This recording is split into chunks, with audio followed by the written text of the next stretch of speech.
হচ্ছে বোরখা পরবে না হিজাব পরবে সেটা অন্য কেউ চাপিয়ে দেওয়ার কে, কেন পরবে না সেটা প্রথম প্রশ্ন।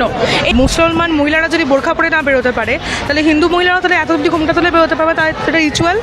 বিজেপি আরএসএস এরা বরাবর মানুষকে ধর্মীয় বিভাজনে ভাগ করতে চাইছে, তাই উস্কানিমূলক বার্তা থেকে মূলত এই কথা। কিন্তু আমরা মনে করি এই পশ্চিমবঙ্গে এবং এই ভারতবর্ষে আমরা স্বাধীন ভারতের স্বাধীন নাগরিক, আমরা কে কি পরবো আমরা কে কি পরবো না সেটা আমাদের ব্যক্তিগত স্বাধীনতা হওয়া উচিত। তবে বিজেপির এবং আরএসএসের যে কথা, মহিলারা কি পোশাক পরবে, কি খাবে না খাবে, সেটা মহিলারাই ঠিক করবে, এটা বিজেপি আরএসএস ঠিক করে দেবে না। মানুষ কি পড়বে কি খাবে সেটা মানুষই ঠিক করবে, এটা প্রত্যেকের ব্যক্তিগত চয়েস। বিজেপি বা আরএসএস এবিভিপির ছাত্রছাত্রীরা ছাত্ররা কেন বলছে যে বোরখা পরা যাবে না, সেটা তাদের নিকৃষ্ট মানসিকতার প্রতিফলন বলা যেতে পারে। বিজেপির প্রার্থীরা যখন ভোট প্রচারে গেছে তখন সবার আগে সবসময় যে কোনো একটা নির্দিষ্ট ধর্ম নিয়ে সবসময় দালালি করে গেছে। ভোট প্রচারে যখন যাব আমি মানুষের কথা বলবো, সাধারণ মানুষের কথা বলবো। পশ্চিমবাংলায় হিন্দু, মুসলমান, বৌদ্ধ, খ্রিস্টান সব সম্প্রদায় মিলিয়ে মিশিয়ে রয়েছে, ফলে সবাইকে সমান প্রায়োরিটি দিতে হবে। সেইটা না করে বরং একটা নির্দিষ্ট ধর্মের হয়ে দালালি করে যে সরকার বা যে পার্টি, আর যাই হোক, তারা সম্প্রীতির বার্তা দিতে পারে না। যদি কেউ যদি বোরখা পরাটাকে স্বাচ্ছন্দ্য বোধ করে বোরখা পরে, তাহলে সেটা কেন খারাপ হতে যাবে? আসলে ধর্ম হচ্ছে এমন, সেটা হচ্ছে মানুষের সরল বিশ্বাস, এবং এই সরল বিশ্বাস নিয়ে গেম খেলছে হচ্ছে বিজেপি, তাছাড়া আর কিছুই না। হিন্দুদেরকে ভালোবাসছে একই কারণে, কারণ হিন্দুরা সংখ্যায় ভারতবর্ষে বেশি, এটাই কথা। আজকে যদি সম্প্রতি সংবাদ মাধ্যমে উঠে যাচ্ছে ডোমজুর কলেজে বলা হচ্ছে বোরখা পরা যাবে না, কারণ এটা মাদ্রাসা নয়। হ্যাঁ, ডোমজুর কলেজে মহিলাদের পোশাক ঠিক করে দেওয়া হচ্ছে। কে কোন পোশাক পরবে, কে কোন পোশাক পরবে না, সে সমস্ত বিষয়ে তাদেরকে নিষেধাজ্ঞা জারি করা হচ্ছে।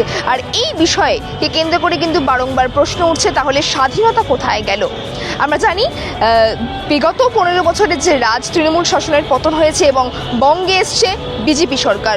আজকে 9ই মেতে শপথ গ্রহণ হলো বিজেপি সরকারের, সরকার গড়ল পশ্চিমবঙ্গে বিজেপি। এবং সেই জায়গায় গিয়ে দেখা যাচ্ছে যে বিভিন্ন জায়গায় পার্টি অফিস থেকে শুরু করে সাধারণ গরিব মধ্যবিত্ত খেটে খাওয়া মানুষদের দোকানপাট ভাঙচুর করা হচ্ছে এবং মহিলাদের পোশাকের উপর প্রশ্ন করা হচ্ছে তারা বোরখা পরবে নাকি বোরখা পরবে না। আর এই নিয়ে কার্যত বামপন্থীরা বিশাল প্রতিবাদ মিছিল করছেন, এবং এই প্রতিবাদ মিছিল থেকে তারা ঠিক কী বার্তা রাখছেন তা জানতে দেখুন বিস্তারিত ভিডিওটিতে। উলুবেড়িয়ার একটি জায়গায় বলা হচ্ছে যে মহিলারা বোরখা পরবে না, এটা মাদ্রাসা নয়। দেখুন, প্রথমত হচ্ছে বোরখা পরবে না হিজাব পরবে সেটা অন্য কেউ চাপিয়ে দেওয়ার কে, কেন পরবে না সেটা প্রথম প্রশ্ন। এই বিজেপি আরএসএস এরা বরাবর মানুষকে ধর্মীয় বিভাজনে ভাগ করতে চাইছে, তাই উস্কানিমূলক বার্তা থেকে মূলত এই কথা। কিন্তু আমরা মনে করি এই পশ্চিমবঙ্গে এবং এই ভারতবর্ষে আমরা স্বাধীন ভারতের স্বাধীন নাগরিক, আমরা কে কি পরবো আমরা কে কি পরবো না সেটা আমাদের ব্যক্তিগত স্বাধীনতা হওয়া উচিত। যদি কেউ মনে করে তিনি বোরখা পরবেন, সেটা তার ব্যক্তিগত স্বাধীনতা, তার ব্যক্তিগত মতামত। যদি কেউ মনে করেন তিনি বোরখা বা হিজাব পরবেন, সেটা তার ব্যক্তিগত হওয়া উচিত। কিন্তু কারো চাপিয়ে দেওয়া মতামতকে আমরা কোনো গ্রহণ করব না। বোরখা পরে কি তাহলে খারাপ? না, যদি কেউ যদি বোরখা পরাটাকে স্বাচ্ছন্দ্য বোধ করে বোরখা পরে, তাহলে সেটা কেন খারাপ হতে যাবে? এবার বিজেপি বা আরএসএস এবিভিপির ছাত্রছাত্রীরা ছাত্ররা কেন বলছে যে বোরখা পরা যাবে না, সেটা তাদের নিকৃষ্ট মানসিকতার প্রতিফলন বলা যেতে পারে। কারণ বোরখা, শাড়ি, চুড়িদার, জিন্স যে যাই পড়ুক সেটা তার ব্যক্তিগত স্বাধীনতা, এবং সে যদি স্বাচ্ছন্দ্য বোধ করে সে সেটাই পড়বে। বোরখা পরে আসা যাবে না, এটা মাদ্রাসা নয়। কি তাহলে বোরখা পরে যদি আসা না যায়, তাহলে আমাদের অনেক হিন্দু পরিবারের মহিলাদেরকে এখনও সে নিষেধাজ্ঞা পালন করতে হয়, তাদেরকে এত অব্দি ঘুমটা দিতে হয়, তাহলে সেটাও করা যাবে না। যদি মুসলমান মহিলারা যদি বোরখা পরে না বেরোতে পারে, তাহলে হিন্দু মহিলারা তাহলে এত অব্দি ঘুমটা তুলে বেরোতে পারবে, তাই সেটা রিচুয়াল। পোশাক পরবে না পরবে এখন তো ঠিক করে দেওয়া। এটা তো আরএসএস বিজেপির পুরোপুরি একটা তাদের এই নীতির মধ্যেই রয়েছে যে এই মনুবাদকেও তারা সমর্থন করেই বরাবর এসে পুরো পুরো সংগঠনটাই দাঁড়িয়ে রয়েছে মনুবাদের ওপর ভিত্তি করে। কাজে তারা মহিলাদের ওপর তারা যে প্রথম অ্যাটাকটা করবে, তাদের প্রথম আক্রমণ নেমে আসবে মহিলাদের ওপর, এটাই স্বাভাবিক। তবে বিজেপির এবং আরএসএসের যে কথা, মহিলারা কি পোশাক পরবে, কি খাবে না খাবে, সেটা মহিলারাই ঠিক করবে, এটা বিজেপি আরএসএস ঠিক করে দেবে না। সোনার বাংলা করবে বলছে, এটা তো সোনার বাংলা যে মেয়েরা ঘুমটা পড়বে, মেয়েরা বোরখা পড়তে পারবে না, মেয়েরা এই কথা যদি তারা বলে থাকে, তাহলে সেখানে দাঁড়িয়ে বাংলার মহিলারা, বাংলার মারা, বাংলার বোনেরা তারা দেখিয়ে দেবে তারা নিজেদের পোশাক নিজেরা নির্ধারণ করতে পারে, এটা বিজেপি আরএসএস ঠিক করার কেউ নয়। মহিলাদেরকে বলা হচ্ছে যে বোরখা পরে আসবে না, এটা মাদ্রাসা নয়। বিজেপি সরকার গঠন করতে না করতে এরকম ধরনের পোশাকের উপর বিধিনিষেধ আরোপ করে। এত প্রসঙ্গে যাবই না। সবার আগে বলবো যে আরএসএস মনুবাদে বিশ্বাসী, তারা তো বলবেই এত কথা।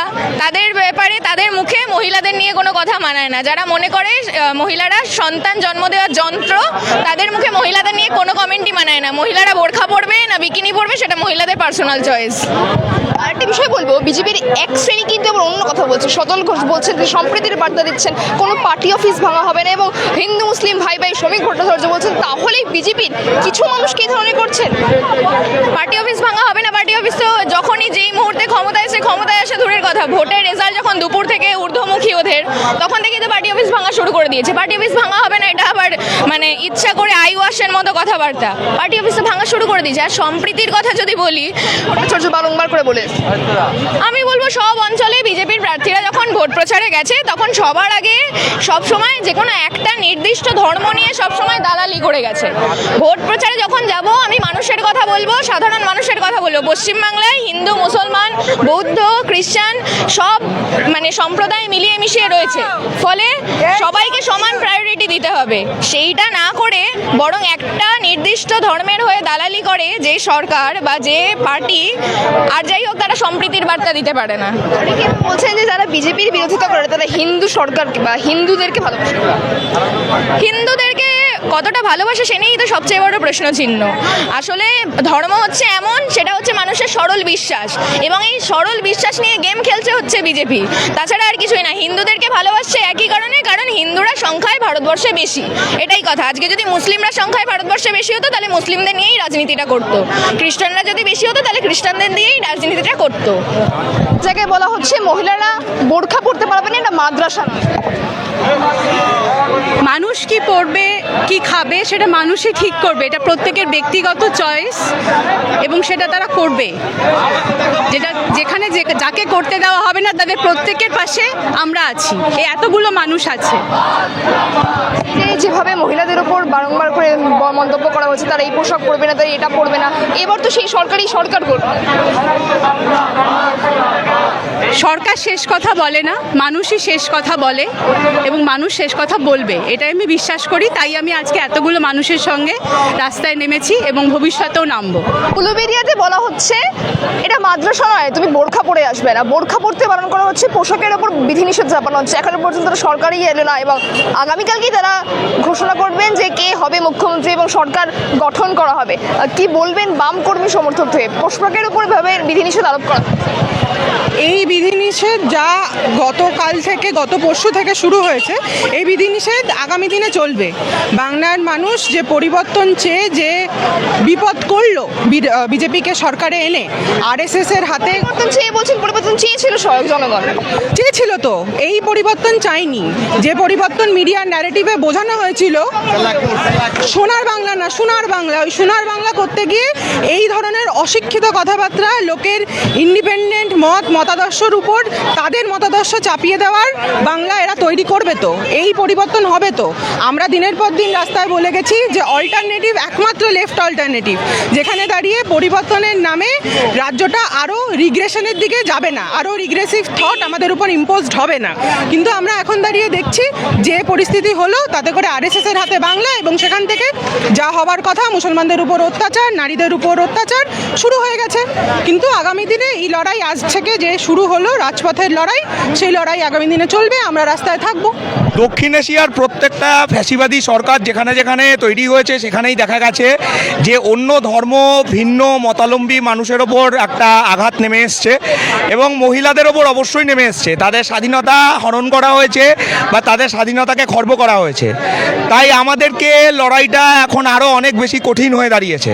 প্রত্যেকটা সুবুদ্ধি সম্পন্ন মানুষকে যেমন এগিয়ে আসতে হবে, তেমনি সব বিরোধী দলগুলোকেও কনসাসলি এগিয়ে আসতে হবে এবং লড়তে হবে। নিজেরা যদি অন্যায় করে তাহলে কিন্তু এই ফ্যাসিবাদী সরকারের বা যারা ক্ষমতায় রয়েছে তাদেরকে কিন্তু ঠেকানো যাবে না। সে মানুষের ভোটে হয়তো বিজেপি আজকে ক্ষমতায় এসছে, কিন্তু যদি পরিবর্তন চেয়েছিলেন বাংলার মানুষ, পরিবর্তন, হ্যাঁ, বাংলার মানুষ পরিবর্তন চেয়েছে, এবং আমি ধরে নেব যে মানুষের ভোটেই আজকে বিজেপি এসছে।